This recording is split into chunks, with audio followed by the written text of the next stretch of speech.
billahi minash shaitanir rajim. Bismillahir rahmanir rahim. Assalamu alaikum wa rahmatullahi wa barakatuh. My topic for today, before I say my topic, my name is Alihassan Kassam. My topic is, does death have a silver lining?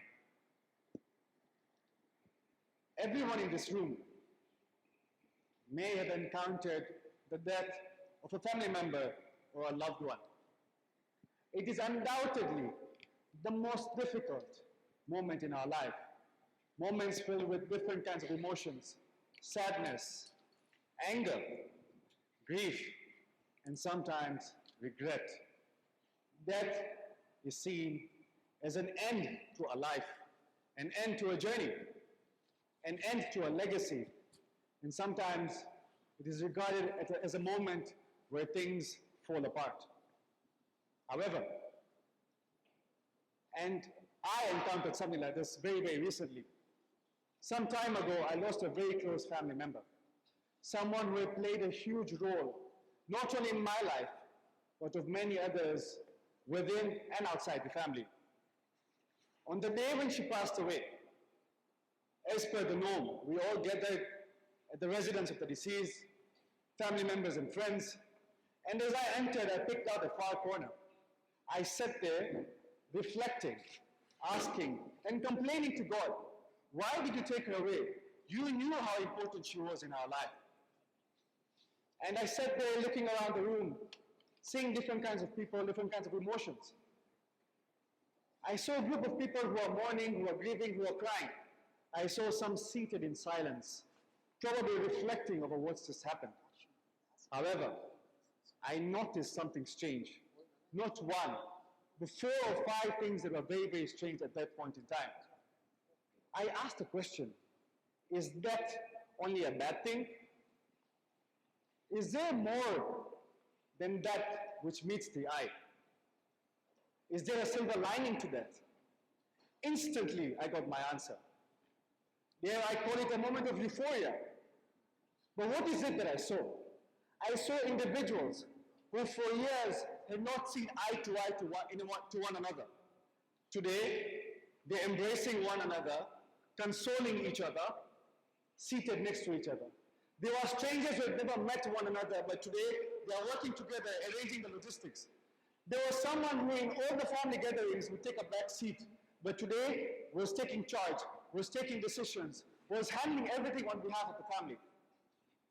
I saw the elders of the family, who normally would not shed a tear, even if you paid them thousands of dollars in front of people, but today, they are ready to let their emotions out. But most importantly, I saw the Holy Quran in everyone's hands. Something that we neglect throughout the year, but at that point in time, everyone was fighting to recite a chapter of the Quran. I looked up, I smiled, and I said, thank you, Grandma, you did this. You are the reason why, despite your several attempts throughout your life, trying to reconcile the differences that never happened, but today, we can see the same people who would not talk to one another are now seated on the same table. We see strangers are now having working relationships. Until today, these relationships are going on. We see cousins who would not even play with one another or are now trying to console each other. We saw the Quran being given importance. And we saw the elders of our family, having known that they would not shed a tear today, were ready to let their emotions out, and we told them it is okay to do so. At that point in time, I thought to myself, is that all part of God's plan? Is that part of the wisdom? My dear brothers and sisters, what if we try to look at death from a different lens? It is the most difficult thing to do. Death is never easy, and believe you me, it is going to be one of the most difficult moments in our lives. And there is nothing that is going to fill the loss of a deceased. But today, let us try and see, what if death is a journey? What if death is a reunion between 2 friends who have been away for 60 or 70 years? Look at the excitement when these 2 would see one another. Yeah, and I say, God is our friend, because when I went to university, I went to a town where there are no family, there are no friends, and God was my best friend. He was someone I confided to, someone I cried to, someone I spoke to. And He is closer to us than our jugular vein. However, there is a catch to this.